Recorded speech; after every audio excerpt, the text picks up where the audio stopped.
दोस्तों, आपको स्वागत है एक सच्ची कहानी महाकुंभ की। सुनते हैं, एक एसपी मैडम महाकुंभ मेले में ड्यूटी कर रही थी। वहीं पर उन्हें अपनी मरी हुई मां भीख मांगती हुई दिखाई दी। क्या है इस घटना के पीछे का रहस्य जो खोखले रिश्तेदारों की काली सोच का पर्दाफाश करती है? इस घटना की शुरुआत होती है बिहार के एक बहुत छोटे से शहर में रहने वाले मां और बेटी से।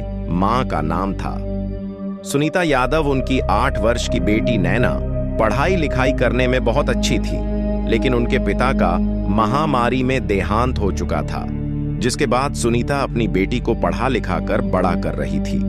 लेकिन उनके परिवार में अक्सर पारिवारिक जमीन को लेकर विवाद हो रहा था, क्योंकि सुनीता के पति के मरने के बाद वह चाहती थी कि उनके हिस्से की जमीन उसे मिल जाए, ताकि वह अपनी बेटा बेटी नैना का पालन पोषण अच्छी तरह से कर पाए, उसे अच्छे स्कूल में पढ़ा पाए, बड़े होकर उसे बड़ी ऑफिसर बना पाए। लेकिन नैना के बड़े पापा उसकी मां को जमीन का एक टुकड़ा भी नहीं देना चाहते थे। उसके पिता के मर जाने के बाद उनका ईमान डोल चुका था। वे पूरा हिस्सा खुद हड़पना चाहते थे। वे इंसानियत को तार तार कर चुके थे और रिश्तेदारी का भी गला घोंट चुके थे। वे सारा माल खुद ही प्राप्त करना चाहते थे। इसलिए उन्होंने सुनीता को आरआई सेफ देने से भी मना कर दिया। इधर सुनीता सिलाई मशीन का काम करती थी और अपनी बेटी को पढ़ा लिखा कर बड़ा कर रही थी। जब नैना 7वीं कक्षा में पढ़ रही थी, तब घर वालों का कहना था कि बेटी को पढ़ा लिखा कर क्या करोगे, इसकी की जल्दी से शादी कराओ और चूल्हा चौका सिखाओ। यह पढ़ाई लिखाई इसके आगे काम नहीं आने वाली। लेकिन सुनीता यह बात जानती थी कि अब उसकी बेटी नैना ही उसे समाज में सम्मान दिला सकती है।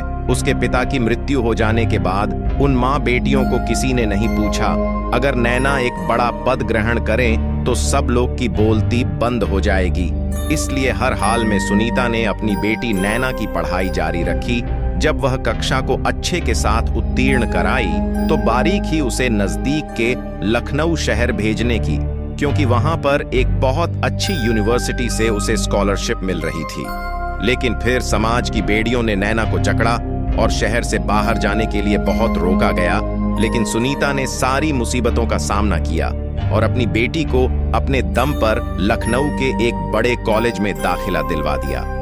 गांव शहर के सभी लोग हैरान थे, क्योंकि उस छोटे से शहर की कोई भी लड़की इतना आगे नहीं पहुंच पाई थी जितना नैना पहुंचने वाली थी। इसलिए सभी शहर के लोग उसे रोकना चाहते थे, उसकी टांग खींचना चाहते थे। यहां तक कि नैना के बड़े पापा भी नहीं चाहते थे कि वह जीवन में कुछ करके दिखाएं। इसी बीच अक्सर जमीन को लेकर विवाद चलता रहता था। सुनीता अपने हक की मांग करती थी, लेकिन नैना के बड़े पापा कभी भी उसे थोड़ा हिस्सा भी देने को तैयार नहीं होते थे। वे उसे डराकर धमकाकर जलील करके घर से बाहर निकाल देते थे। लेकिन अब धीरे धीरे नैना बड़ी हो रही थी, उसे भी इन सब चीजों की समझ हो रही थी।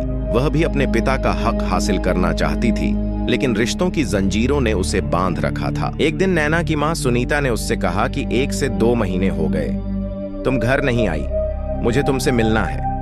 नैना ने जवाब दिया कि अभी मेरी भरपूर तैयारी चल रही है। मैं यूं से PSSSC एग्जाम की तैयारी कर रही हूं, ताकि रीका का पता लेता आव हो, आगे चलकर एक बड़ी SP ऑफिसर बन जाऊं और तुम्हारा नाम रोशन कर। सुनीता नहीं चाहती थी अपनी बेटी की पढ़ाई लिखाई में कोई भी दिक्कत हो, इसीलिए उसने सोचा कि मैं चुपचाप बस के माध्यम से लखनऊ जाती हूं और अचानक उसे सरप्राइज दे देती हूं। जिसके बाद सुनीता ने लखनऊ जाने की एक बस पकड़ी और अपने मन में प्रसन्नता के साथ अपनी बेटी को मिलने के लिए वह बहुत उत्सुक थी।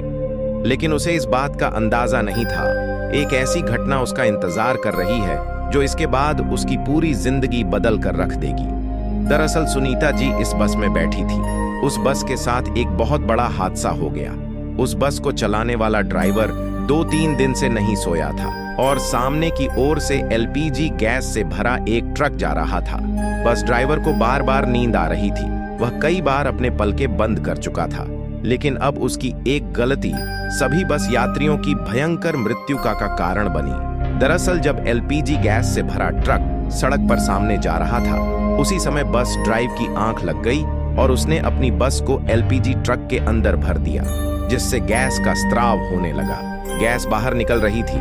इसी बीच एक ऐसा धमाका हुआ जिससे सभी लोग चारों खाने चित्त हो गए। तकरीबन आधे से 1 किलोमीटर तक उस भयंकर धमाके की आवाज सुनाई दी।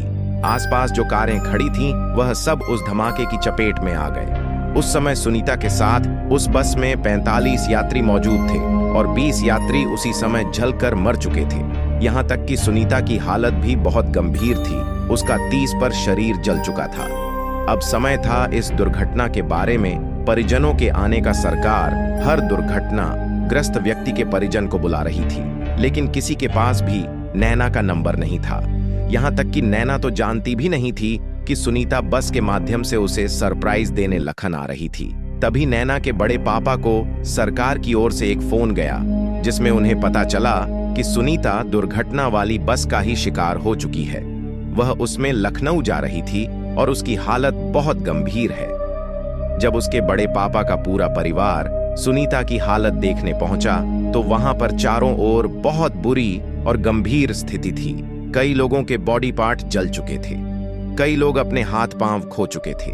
तकरीबन मरने वालों की संख्या 45 में से 25 हो चुकी थी और सुनीता भी एक एम्बुलेंस में घायल अवस्था में मौजूद थी। तब उसके बड़े में पापा ने इंसानियत को शर्मसार करने वाली एक ऐसी घटना को अंजाम दिया जिसे सुनकर आपकी आंखों में से भी आंसू आने लगेंगे।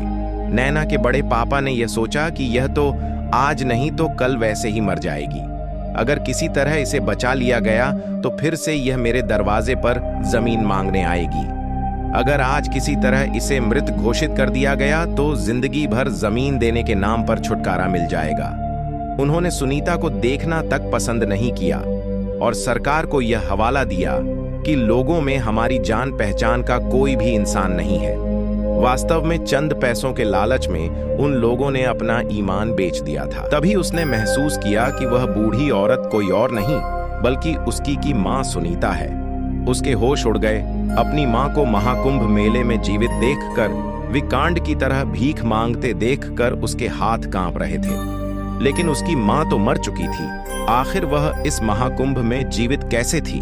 यह सवाल उसके दिमाग में गूंज रहा था। सबसे पहले उसने अपनी मां को गले से लगाया और कहा, मां, तुम जिंदा हो। मैंने तो सुना था तुम बस हादसे में मर गई। मैं तब से तुम्हें मृत मान रही थी। मुझे इस बात का बिल्कुल भी अंदाज नहीं था कि तुम जिंदा हो। मुझे माफ कर दो। उसने अपनी मां को गले से लगाया और कोने में बैठाकर पानी पिलाया।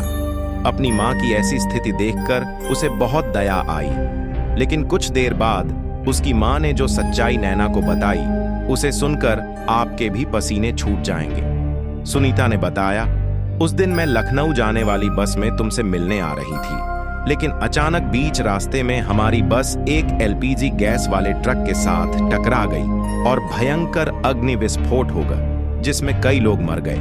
मैं भी 40 पर तक जल चुकी थी और मेरी हालत बहुत गंभीर थी। रिश्तेदारों को भी बुलाया गया, तुम्हारे बड़े पापा को भी बुलाया गया, लेकिन उन्होंने मेरी तरफ देखा तक नहीं और यह बयान दे दिया कि मेरा तो यहाँ कोई भी नहीं है। जिसके बाद मुझे लावारिस मानकर सरकार ने एक सरकारी अस्पताल में मेरा इलाज करवाया। तकरीबन 1 माह के पश्चात में सही हुई। लेकिन मैं उस समय किस अस्पताल में थी, किस शहर में थी, मुझे बिल्कुल भी अंदाजा नहीं था। साथ ही साथ उस हादसे में मेरे सर पर गंभीर चोट आई थी, जिस वजह से मैं अपनी याददाश्त भी खो चुकी थी। मैं इधर उधर भटक रही थी, दर दर की ठोकरें खा रही थी। मेरा कोई अपना नहीं था। तब कुछ लोगों ने मुझे उस शहर के एक वृद्धाश्रम छोड़ दिया, लेकिन कुछ दिनों बाद मैं वहां से भी भाग आई और आज इस प्रयागराज महाकुंभ में भिखरण के रूप में भीख मांग रही हूं। लेकिन जब मैंने तुम्हारा चेहरा देखा तो मुझे अपना सारा पुराना समय याद आ गया। मेरी बेटी, तुम्हें देखकर मेरी याददाश्त वापस आ गई। तुम मेरे लिए बहुत भाग्यशाली हो। अब ये एएसपी मैडम को बहुत भयंकर गुस्सा आ रहा था, क्योंकि उसके बड़े पापा ने जो उसे कहा था कि उन्होंने अपने हाथों से तुम्हारी मां का अंतिम संस्कार किया, वास्तव में वह बात झूठी थी। वह केवल जमीन हड़पने के लिए यह सारा ड्रामा रच रहे थे। जिसके बाद उसने अपनी मां को नहलाया, धुला, अपने साथ सरकारी जीभ में बिठाया। उसी समय छुट्टी लेकर बिहार के अपने गांव पहुंची और वहां पर अपने बड़े पापा को 2 थप्पड़ मारकर नैना ने उन्हें धूल चटा दी। अपनी मां को सामने पेश किया और कहा कि तुम तो कह रहे थे कि मेरी मां मर चुकी है। हमने खुद उसका अंतिम संस्कार किया है, तो यह औरत कौन है? जब सभी लोगों ने सुनीता को सही सलामत देखा तो उनके भी रोंगटे खड़े हो गए, क्योंकि उन्हें अंदाजा नहीं था कि सुनीता बच जाएगी, लेकिन जा को राखे साइयां मार सके। ना कोई यह कहावत यहाँ पर सत्य होती नजर आ रही थी, जिसके बाद सबके सामने यह सच्चाई आई कि नैना के बड़े पापा जमीन हड़पना चाहते थे। जमीन का एक भी कतरा सुनीता को ना देना पड़े, इसलिए उन्होंने यह घटिया चाल चली थी जो वास्तव में इंसानियत को शर्मसार करने वाली थी। जिसके बाद नैना ने हिम्मत नहीं हारी और अपनी मां को उसका हक दिलाने के लिए लखनऊ का सबसे बड़ा वकील किया। उसके पास पावर थी, एसपी का पद था। उसने अपने बलबूते पर केस जीता और 50 लाख की संपत्ति उसके बड़े पापा को मजबूरन की मां को देनी पड़ी, जो उनके बुढ़ापे का सहारा बनी और एक बार फिर से उनके अच्छे दिन आ गए। इस पूरी घटना को लेकर आप क्या विचार रखते हैं, मैं नीचे कमेंट बॉक्स में जरूर बताना। वीडियो अगर आपको पसंद आई हो तो लाइक कर देना, साथ में चैनल को सब्सक्राइब करना। दर्शकों बहुत बहुत धन्यवाद।